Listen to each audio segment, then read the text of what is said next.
Welcome to the Uncensored Unprofessor, a podcast where I want to think more deeply with you about Christian faith and life.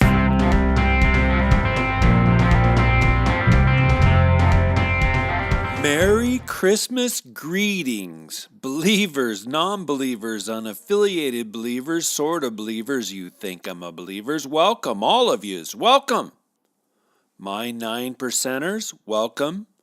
My non-university unstudents, welcome. New listeners, welcome to you. Welcome to the Uncensored Unprofessor. Oh, the wonder of Christmas, the rich music, the enthralling light displays. I love driving around the neighborhood just to look at the way different people have their lights set up. The kindness from strangers.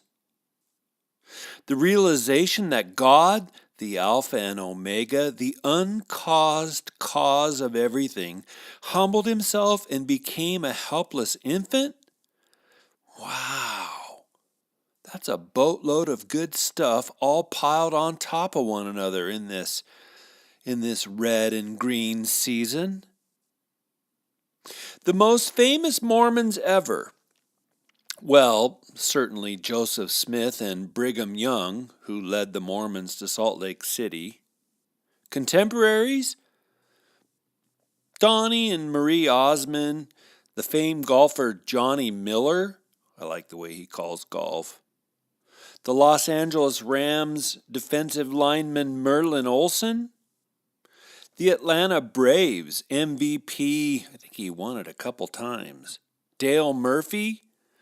From Eugene, Oregon, the Boston Celtics' Danny Ainge, political wonk Glenn Beck, author of The 7 Habits of Highly Effective People, Stephen Covey, and one-time presidential candidate, now Senator, Mitt Romney.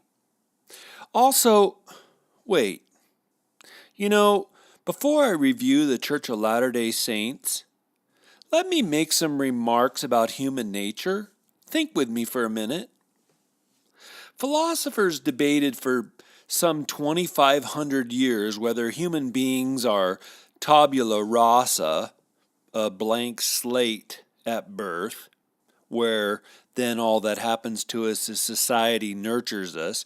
They debated whether we were tabula rasa or pre-programmed so that we come out of the chute with nature having already encoded us. Well, I think a lot of philosophers today would agree that it's clearly some of both. Both nature and nurture, and both nature and nurture can be rewired. But you know what's profoundly fascinating to me?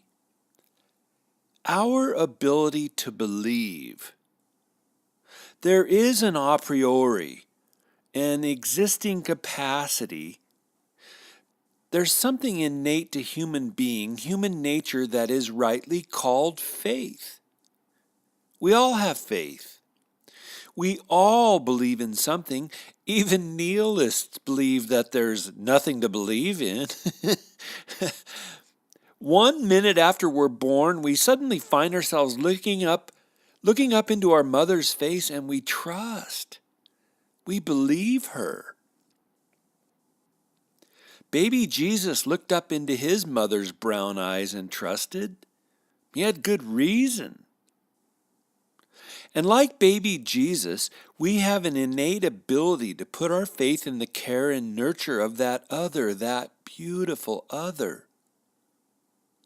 Those eyes looking down at us, we see them and we know we're loved.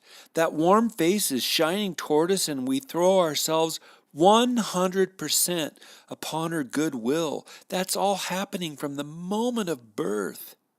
Faith. And all of life is like that. We trust.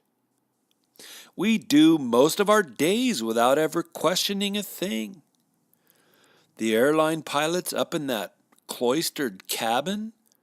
Oh, well, they know what they're doing. The cement truck driver to the right of me at the intersection? Yeah, he knows how to manage the right of way. the white cloak technician at the MRI clinic, she knows how to handle that $1 million piece of equipment without sterilizing me.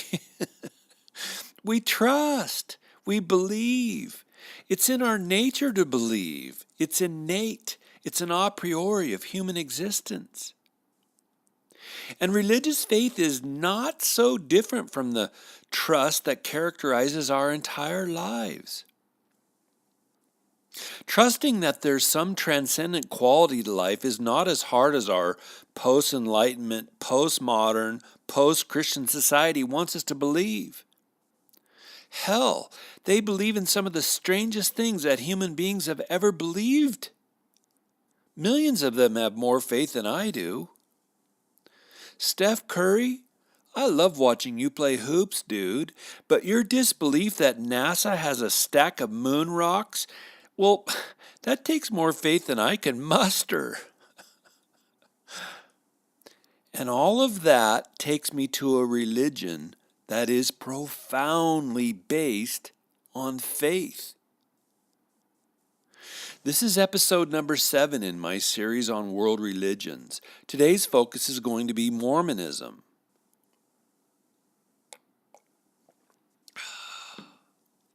But before I delve into some of the specifics of Mormonism, I want to explain to you the categories of church, sect, and cult.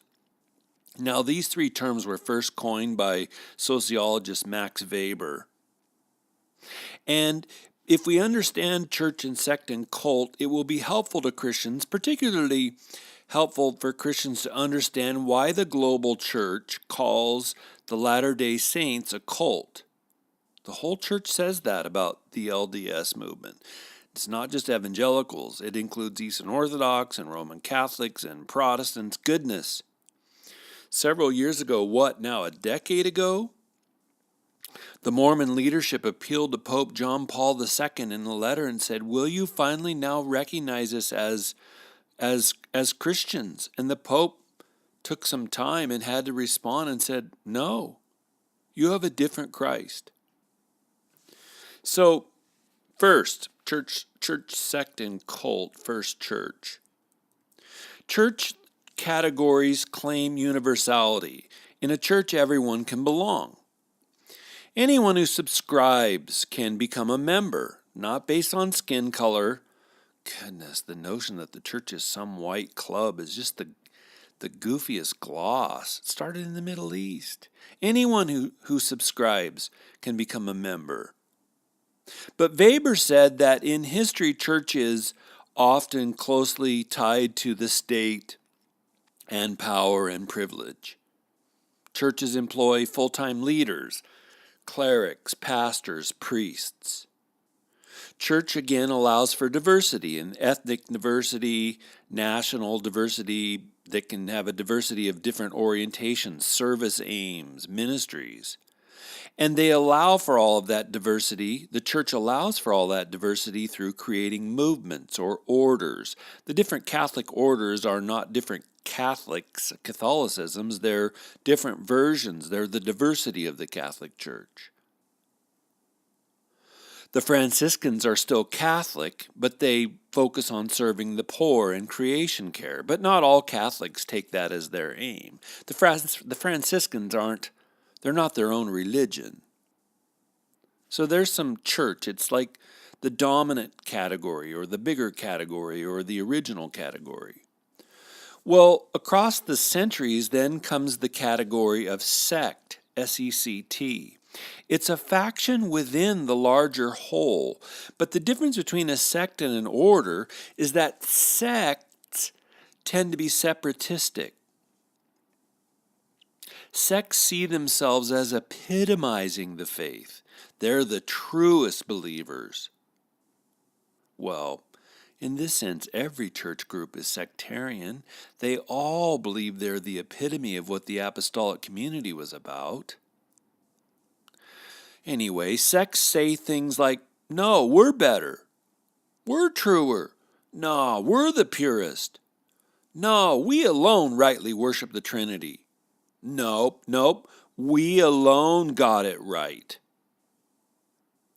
Now, to be fair, who would want to belong to a religious group that didn't believe they were on to something, right?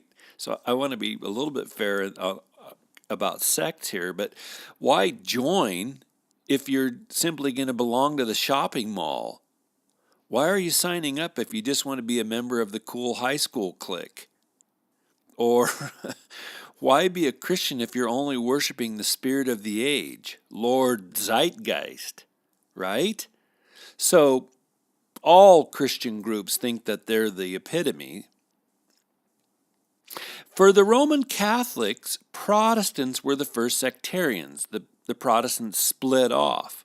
The Protestants organized around new distinctives, things like preaching and Bible study and Bible reading and secular calendars. And the Protestants had a real bare aesthetic. If the Catholics emphasized priests, the Protestants emphasized pastors. If the Catholics emphasized celibacy and singleness, the Protestants emphasized the beauty of heterosexual marriage. So there were differences, and they were emphatic. The sectarians, the new Protestants, were emphatic about those differences. Far, far later, Pentecostals were viewed as a Christian sect. They have emphases that are different from the larger pre-existing group, things like speaking in tongues and other spiritual gifts. But they tend to think that they're the true blue Christians of all Christianity. Sects are suspicious of the church. And again, we could talk theologically, but I'm thinking with Weber here about sociological framing. Sects are suspicious of the church, and so they are critical of the larger church. Whenever a sect comes along, it will say that the larger church has become soft or lax or compromising on doctrine or practice or lifestyle. So sects usually have a bone to pick with the larger church. Now, but this is important about a sect. They still see themselves in continuity with the original message. Every sect would say Jesus is Lord. All Christian sects would say we still need to follow Jesus and his teaching. And then what happens over decades is that sects usually often they're I'm thinking sects and sex, and I'm trying to say sect and without saying sex. But sects usually soften their stance, soften their rhetoric. They become more at ease with being seen as part of the larger body, the larger movement, or even the larger religion. Church, sect, and then there's cult. Cults claim to be a new religion, all together. And the super important thing about a cult is that they claim to have new revelation. It's not like a sect that they just claim to be the truest, purest, most sincerest version of the former religion. Sects instead claim to be entirely new. So in the history of Christianity, cults are more likely to claim that their leader is a prophet, or sometimes even an apostle, and not just an inspired, charismatic pastor or leader. And you guys, apostle, across church history, apostle is usually reserved for those who were eyewitnesses of the incarnate Christ. And you can almost guarantee that anytime someone uses for themselves the appellation, the name apostle, it's almost always a power grab. Cults often claim to be led by an apostle. So why does the entire Christian church, again, Eastern Orthodox, Roman Catholics, all Protestants, why does the whole church view the Latter-day Saints as a cult?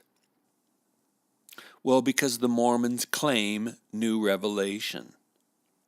They don't merely reinterpret the Bible like older Protestants did. They don't merely claim that the larger church is in some kind of error as the Protestants did.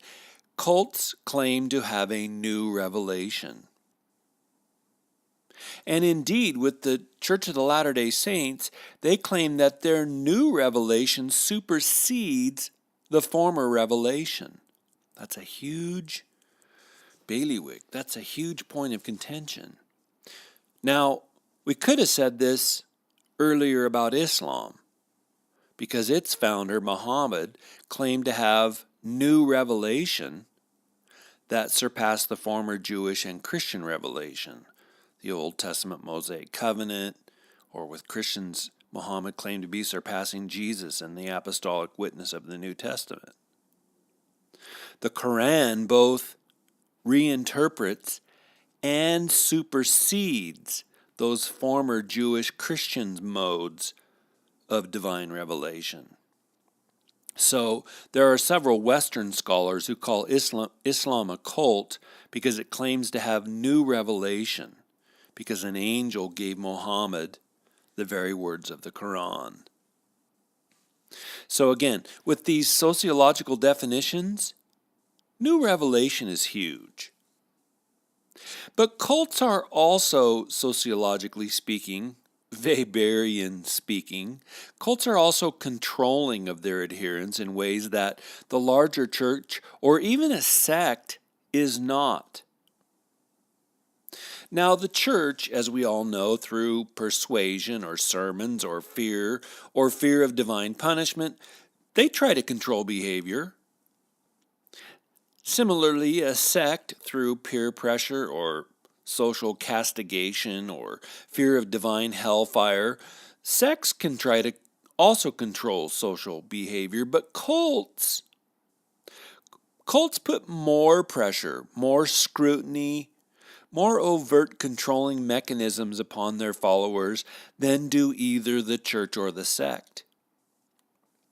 Cults are quicker to threaten excommunication from the group or to cut social benefits, jobs, connections, contracts, friendships, to cut social benefits away from the disobedient than will either the church or a sect. So if we have church, sect, and cult in mind, I think we can see, sociologically anyway, why Mormonism is viewed as a cult by the whole of Christendom, because they both claim to have new revelation and they're more controlling of their members than the older Christian groups. That's some framing. Let's do some history. Let's talk about Joseph Smith. What was he about? What was the story of his life? Joseph Smith was born in 1805. He lived from 1805 to 1844. So we're talking pre-Civil War here, which I think is hard for us to get our imaginations around, what life was like then. He grew up in New York. His mother had left the Congregational Church to become a seeker. Now, seekers were a sectarian group, borderline cult group that had looked for new revelation in order to restore Christianity. Joseph's father taught him how to use witching sticks to find water, as well as magic stones to find hidden treasure. So, if we were summing it up, we would say Joseph came from an unconventional family. Although, back then, who knows? Maybe conventional was unconventional. Goodness, medicine was still crude. Most of life in the new frontier was harsh, so who knows what people were doing to make do. But young Joseph was perplexed about all the varieties of Christianity. Right, my listener, do you ever feel that way? Well, if you do, keep listening to this show. I mean to keep making distinctions and clarifications. I want to help you understand all of that and why it matters and where there's room for grace. But anyway, Smith was overwhelmed with the varieties of Christianity, so he prayed to God.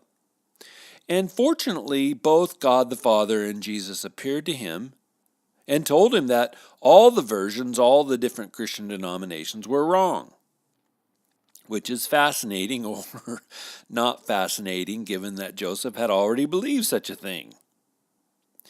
And Smith wrote down this first vision in what is known by Mormons as the Pearl of Great Price, a significant document for the Mormon religion.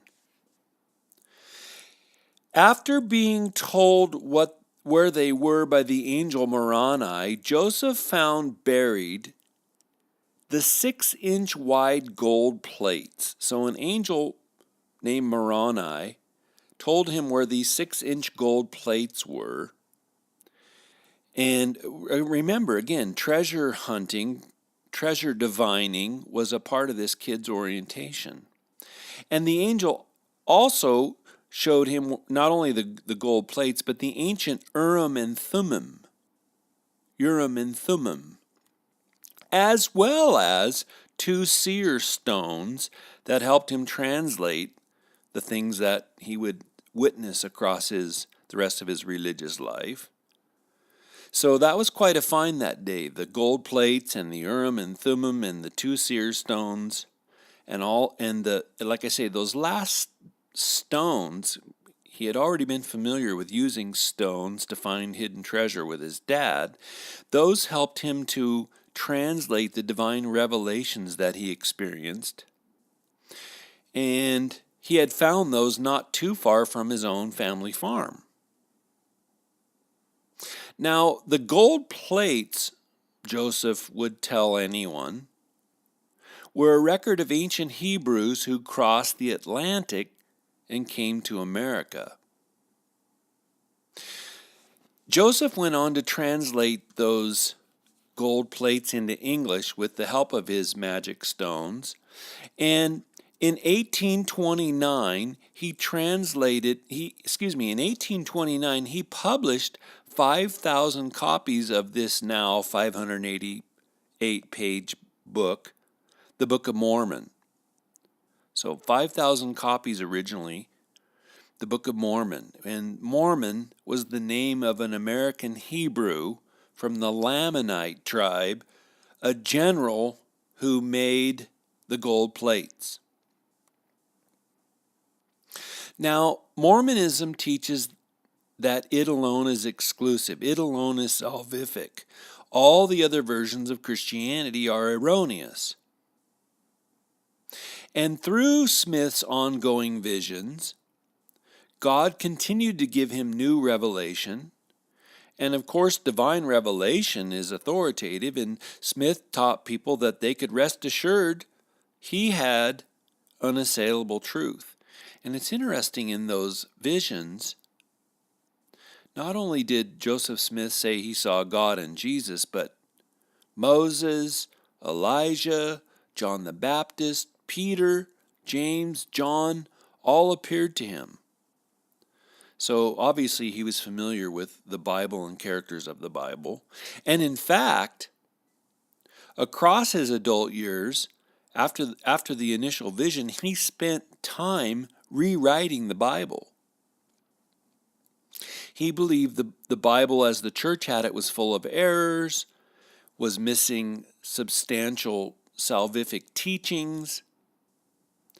It's interesting to me that he said the Bible's full of errors because he had no training in text criticism.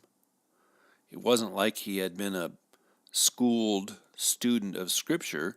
He just didn't like certain of its teachings. He thought it lacked significant doctrines. Smith was also an interesting character because he taught that the Garden of Eden was in the United States. He held that the exact spot where Adam had built an altar in the garden was located about 70 miles north of Independence, Missouri, which is, and I don't mean to be rude, but that starts to strain credibility that the Garden of Eden was over here. I'm going to say more about that in a second. Joseph Smith translated the Book of Mormon, and he said that it shows that there were lost Jewish tribes called Nephites and Lamanites who came to America centuries ago. Now, scholars say there's no archaeological evidence of that. Also spurious, Smith said that the angel Moroni gave him gold plates that had been marked, etched with Reformed Egyptian writing. And scholars who can translate ancient Egyptian said there's nothing Egyptian about them. So the bedrock of this revelation, the tactile in your hands evidence of this revelation is spurious. It only makes sense by blind faith. It doesn't line up with history. Man, there's 2 hours worth I could talk about there on why I'm a Christian, because it lines up with history and the things God did in history. And Eden wasn't in America. It was somewhere over in the Middle East or Northern Africa. Anyway, Smith said he had numerous visions, again, and the content of all those visions is the basis for Latter-day Saints' faith. I got to tell you, having just finished a book on this, that when I read through those visions and their contents, it sounds more like he had flashes of intuition, however we understand that. And then he presented those understandings, intuitions as divinely authoritative. Joseph Smith yearned for heaven on earth. And it's interesting that he declared he found the Garden of Eden in Missouri. He also said that Independence, Missouri was the site for Zion, heaven on earth, the very location for Christ's second coming.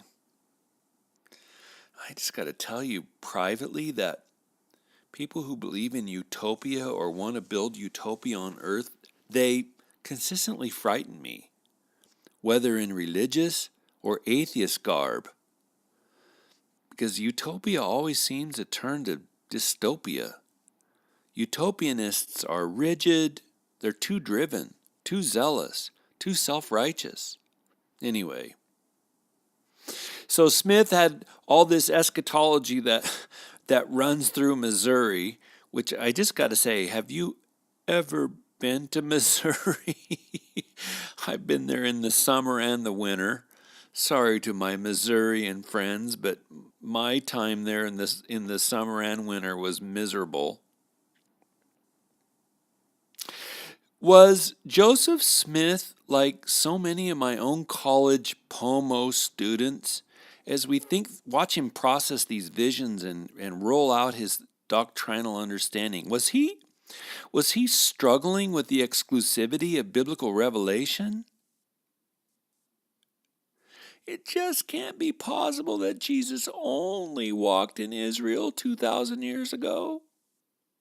It makes more sense that Jesus would have walked everywhere, especially that he would have walked where I live, where we live. That way we can say Jesus affirms us, chooses us, sees us as special too. Oh my goodness. Exclusivity is such a conundrum, isn't it? Oh. So he has Jews coming to America and Jesus coming to America and Zion in America and the eschatological second coming of Christ in America. It was all very American. I'm going to say more about that in a minute. It was resolutely American, but obviously that just makes so many problems for reading through the Bible, right? So there's some background information on Joseph Smith, an interesting fellow espousing all kinds of interesting and strange doctrines. For now, it's time for some shout-outs. Is it time to rooster crow? You better believe it. Please know this, you guys. All your gift monies and pledge money goes back into the show. Thank you, and thanks to my generous monthly Patreon supporters, I just bought a sound mixer so I can do interviews in the future over the phone and then weave those into GarageBand podcasts. And then, along with promotional materials and lots of mailings, I have to pay for all kinds of unseen daily mechanical stuff that I'm not going to list today. But I'm just saying your Patreon pledge money isn't making me rich. It's all going back into building the show. So would you please consider making a $1 a month pledge to the Uncensored Unprofessor at Patreon? There's no shame in a $1 per month pledge. Patreon says that 70% of all their pledges to all the creatives that they process are of the $1 version. Now, it's true, $5 or more per month will get you a UU coaster and some bumper stickers, and $20 a month or more will get you a UU cuppy cough, along with the coaster and bumper stickers. And then, that $5 month or more pledges will get you 2 exclusive members-only podcasts each month. But $1 and $2 pledges add up. So do one-time pledges. I've had a couple really nice one-time gifts that were a huge blessing. Yes, ma'am, the mail continues to be swagged. Lydia and Kyle, I hope you enjoy that coaster and cup. Andrew C., that coaster's going to make your desktop pop. Marnie and Paul, thank you again for your Patreon pledge. Hope you enjoy that coaster and cup. Also, Duden, Facebook kudos have been raining down on the UU. Brady M., thanks for your Facebook share. Man, thank you, Maria C.D. and Rini L.D. for your really nice, really generous Facebook blurbs. You're all helping me build the show, and for that, I am truly grateful. What I want to do next, you guys, is move into some LDS doctrinal oddities. These are things that will be odd to Orthodox, small o Orthodox Christians. The first of which is a premortal existence of all souls. They believed everybody who ever lived before they became human. Now, they don't believe in reincarnation, but they do believe we all came from another spirit intelligence realm. We existed as intelligences. I find it all very Platonic, even though I'm fairly convinced Joseph Smith hadn't read any actual Platonic philosophy. There are just specific logics or intuitions that seem across the human planet to account for human existence and human nature. So I thought that was interesting how pre-existence with the Latter-day Saints has some commonality with Eastern religions, but not exactly. And of course, none of that is biblical. The Bible teaches creation ex nihilo. It was not, then it was. We were not, then we were. And one of the weird things, I could put this subsection under heretical teachings.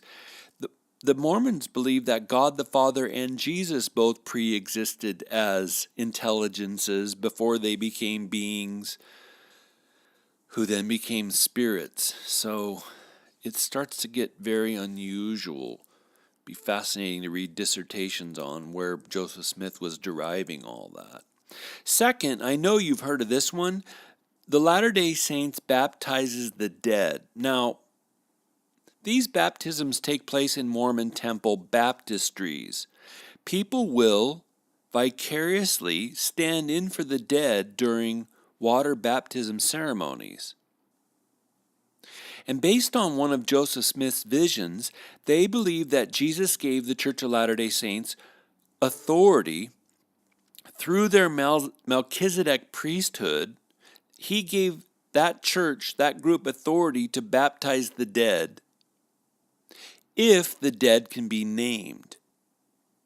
The Melchizedek priesthood is the higher priesthood in the Mormon Church for established male leaders. They also have a lesser Aaronic Aaron, lower priesthood that can include younger men. So they name the dead in those baptismal services, and all of that's why they're world leaders in genealogical study. They want to make possible people's post-mortem salvation. And all of that is if the baptized dead person says yes to the grace offered to them in the afterlife, which is made effective by that water baptism. What that means is if they say yes, then they can become a good Mormon, destined for the highest celestial apex of heaven. But Mormons don't believe that those baptisms automatically save people. They make possible people's salvation in the afterlife. So baptism of the dead. Mormons, third, believe that, strange, that if you live a good and virtuous life, a Christian life, a Mormon life, that you can govern and own your own planet in the afterlife. I think it's kind of an odd hope. In fact, it's very American because it's very individualistic, it's very autonomous, and I'm not sure beliefs like that should be a cause of disfellowship, but it's odd. I know that so many small O Orthodox Christians, based on a not helpful King James Version translation of Jesus' words, I go to prepare you a place. King James puts that into, I go to prepare many mansions. So many Christians that I know think they're going to have their own private Idaho, their own mansion in the afterlife.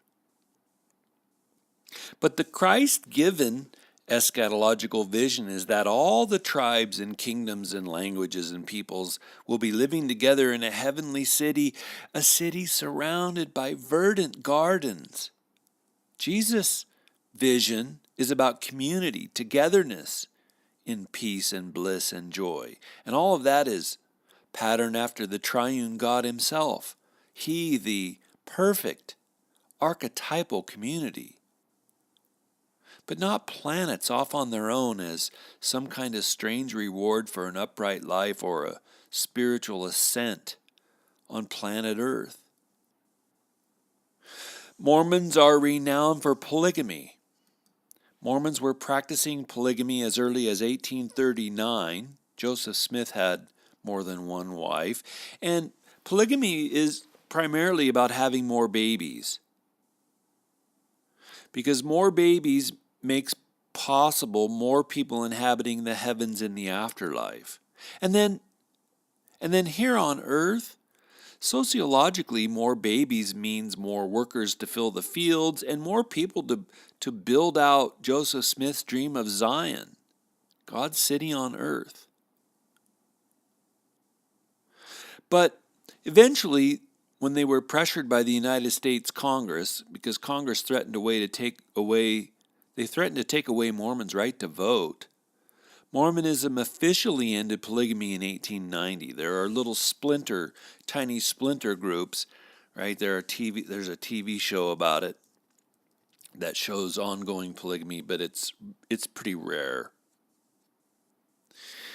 Another Mormon oddity has to do with control. I mentioned this before. But the Latter-day Church seeks to unnecessarily control the lifestyle and behavior of their members. I just today read about a Latter-day Saints bishop named Sam Young. He was excommunicated in Utah in this year, in September 2018, because he publicly said it was wrong for the Mormon Church to, as an attempt to disciple, it was wrong for them to ask teenagers whether they've been abstaining from sex. CNN reported that, quote, Bishop Young is protesting what he feels is a physically, emotionally, and spiritually abusive practice within the church, something called worthiness interviews, in which young members are asked a series of questions about their adherence to church rules, specifically its sexual code of conduct. and he asked those questions alone in the bishop's office. Those interviews are requisite for all teenagers, for worship in the church's temples, and for baptism into the Mormon faith. Now, look, I got to tell you, significantly, I believe each group gets to define itself, to assert its own distinctives. So, I really don't begrudge the Church of Latter-day Saints for having their own boundaries of what's in and what's out, or for having guidelines for what a good and faithful Mormon should look like or act like. All groups have those boundaries. NAMBLA, North American Man-Boy Love Association, has its own standards. But what the Latter-day Saints do, even per the testimony of former Mormons or ex-Mormons, what they do by way of controlling behavior, right? You have to tithe or you might not be saved. It's just not the gospel. The good news is first about fidelity to Christ. And then out of that fidelity cascades a way of life that is directed toward health and fecundity and purity. In short, it's all directed toward Christ. But we have to be clear. The Christian gospel is not first a list of moralisms.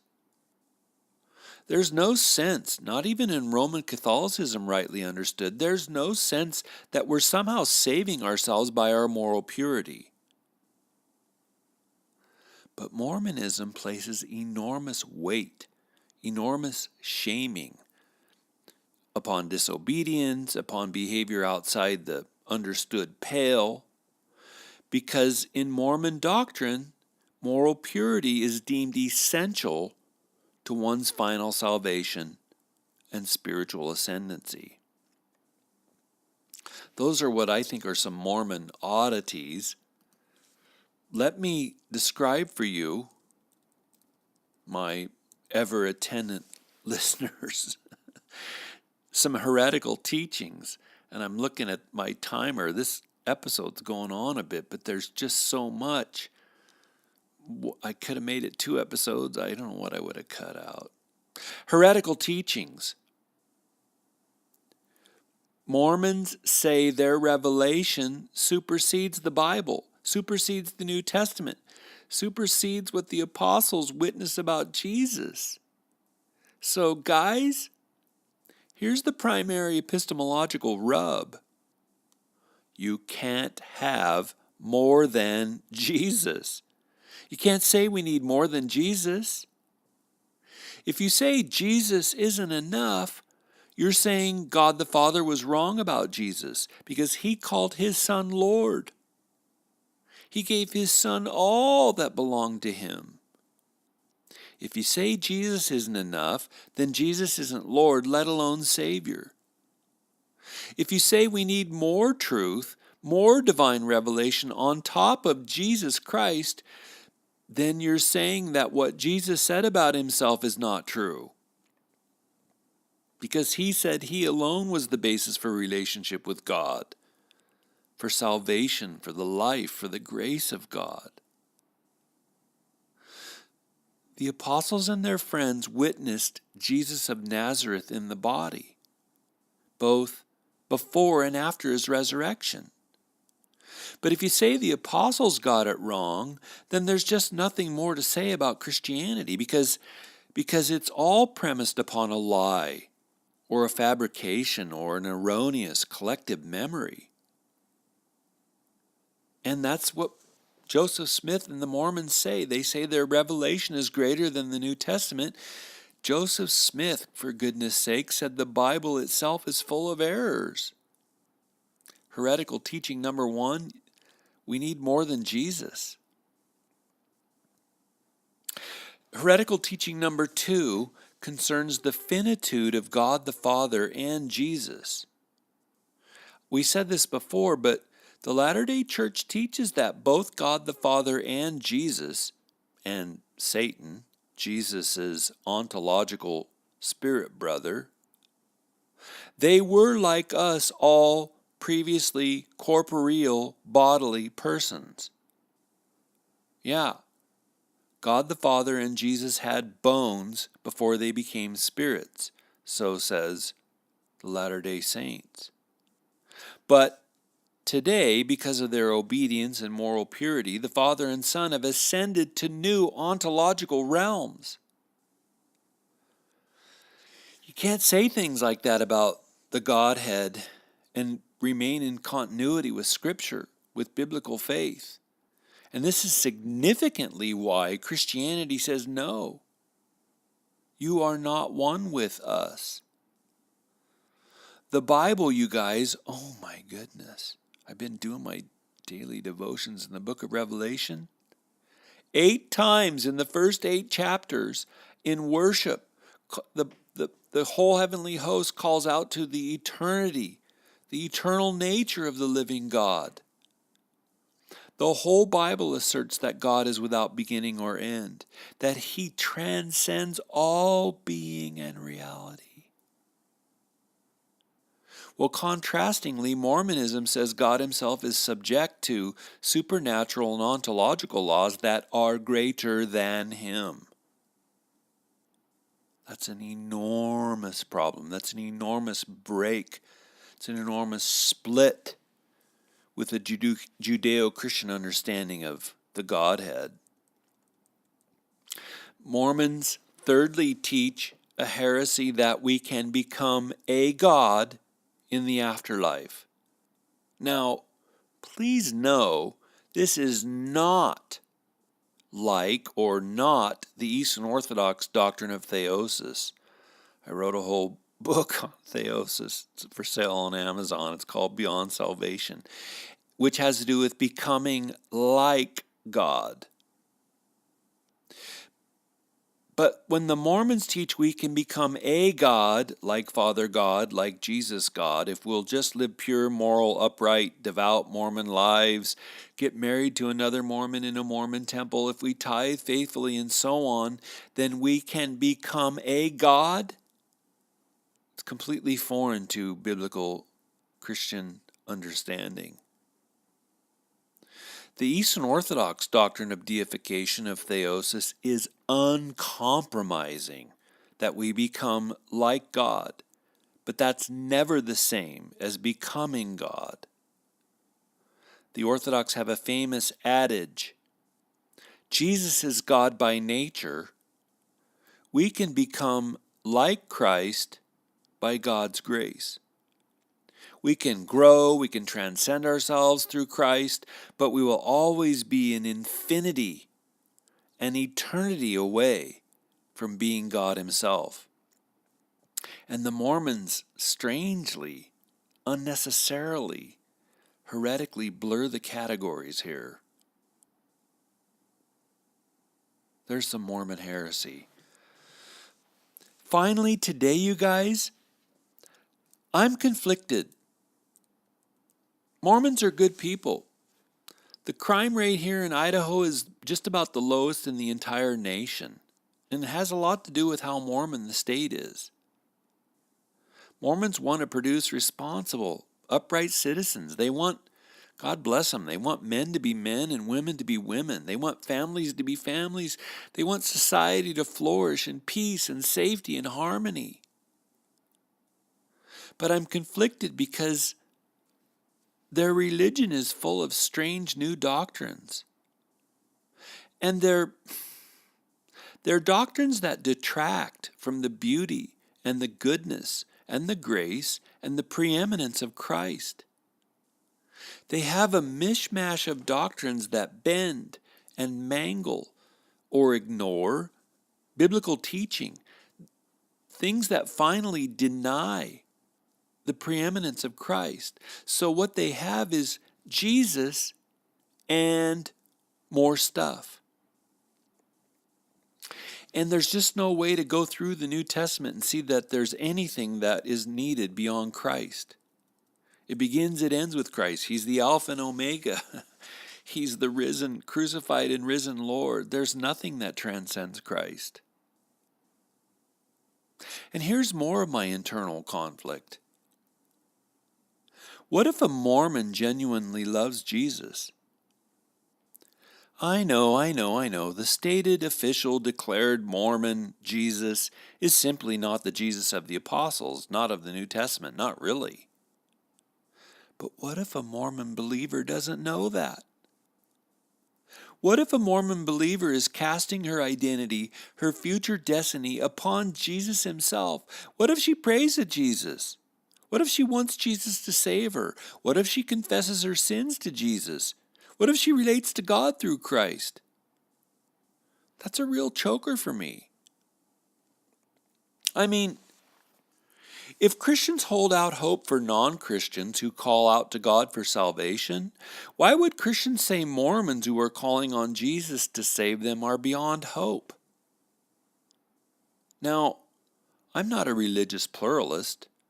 Please go listen to my episode number 69 on pluralism and universalism. I'm not a religious pluralist, but I also don't believe God on the day of judgment is going to require people to answer questions about the perichoretic nature of the Trinity or Jesus' hypostatic union. The question's going to be, who do you say that I am? God's the ultimate judge, not me. And yes, I can and do have disagreements with others about theology. I've done that in public disagreements. We should think and reason and argue together. And in the end, God is final judge. So I'm conflicted. Because Mormons, I love you. You're my friends. I only wish you'd turn to the Jesus who revealed himself 2,000 years ago. The very image of the eternal Alpha and Omega, the living God. And not trust in the fantastical proclamations of a magic man who not only didn't understand the Bible, he didn't understand Jesus Christ. Oh, you're so patient. You're so enduring today. There's so much to say and so little time in a survey of a podcast to say it. So, Mormons, thank you for being good citizens. Let's work together to serve and bless society. But I got to be honest, I just don't have as much faith as you do. Thank you so much for listening today. And please, turn your brains on, everybody.